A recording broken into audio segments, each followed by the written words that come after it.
यानी कि पायामेटर के नीचे होता है हमारा ब्रेन, ये है हमारा ब्रेन।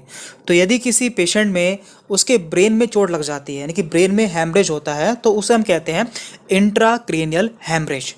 और यदि ब्रेन के बाहर यानी कि पायामेटर, एरेक्नोइड या फिर ड्यूरामेटर में हैमरेज होता है, तो उसे हम कहते हैं एक्स्ट्रा क्रेनियल हैमरेज। तो इसमें भी काफ़ी टाइप होते हैं, जैसे कि यदि किसी में उसके स्कल यानी कि उसकी हड्डी के और उसके ड्यूरामीटर के बीच में हैमरेज होता है, तो उसे हम कहते हैं एपीड्यूरल हेमेटोमा। और यदि ड्यूरामीटर और एरेक्नोइड के बीच में हैमरेज होता है, तो उसे हम कहते हैं सब ड्यूरल हेमेटोमा। और यदि एरेक्नोइड और पायामीटर के बीच में हैमरेज होता है, तो उसे हम कहते हैं सब एरेक्नोइड हेमेटोमा।